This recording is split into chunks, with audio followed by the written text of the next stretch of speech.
இன்றைக்கி நம்ம பார்க்க போகிற டிஷ் வந்து என்ன அப்படின்னு பார்த்தீங்க அப்படின்னா பப்பாளிக்காய் பிரியாணி. ஸோ இந்த பப்பாளிக்காய் பிரியாணி செய்ய தேவையான பொருட்கள் முதல்ல உங்களுக்கு சொல்கிறேன். பாஸ்மதி அரிசி 1 கப்பு. இந்த 1 கப்புங்கிறது வந்து சுமாராக 200 கிராம் அளவுக்கு நான் எடுத்திருக்கேன். அதுக்கு அடுத்தது எண்ணெய் வந்து நம்ம வந்து தாளிப்பு ப்ளஸ் தேவையான அளவுக்கு எண்ணெய் எடுத்துக்கணும். பட்டை, சோம்பு, கிராம்பு, ஏலக்காய் எல்லாமே நான் எடுத்திருக்கேன். வெங்காயம் வந்து ஒரு பெரிய வெங்காயத்தை எடுத்து கட் பண்ணி ப்ளஸ் வந்து 4 பச்சை மிளகாய் காரத்துக்காக போட்டிருக்கேன். ப்ளஸ் வந்து மிளகாத்தூளும் போடுவேன். பிரியாணி அப்படின்னு நமக்கு இஞ்சி பூண்டு கண்டிப்பாக வேணும். ஸோ இஞ்சி பூண்டு பேஸ்ட்டு ரெடி பண்ணி வச்சுருக்கேன்.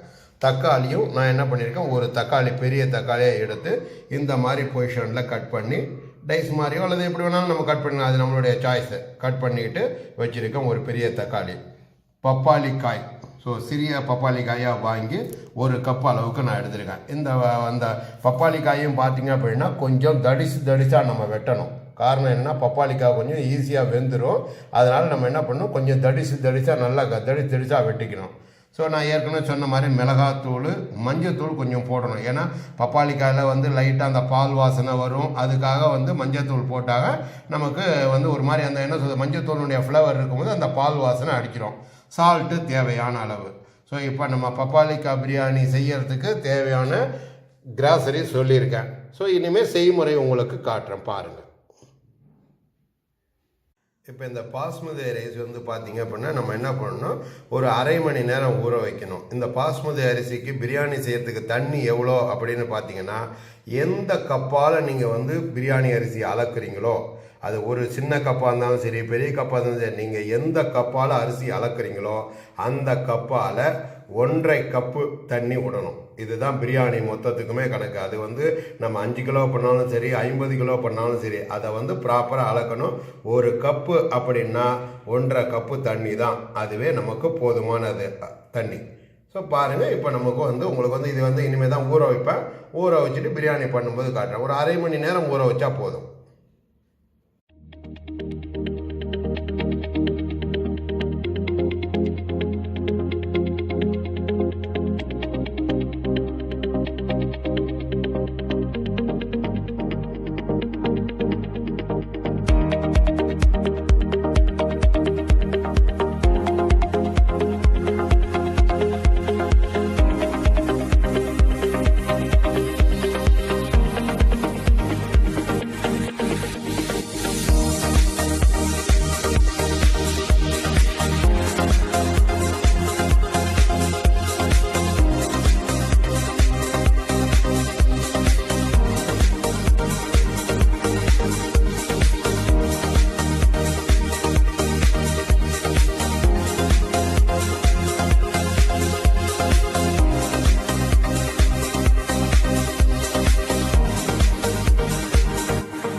சுவையான பப்பாளிக்காய் பிரியாணி ரெடி.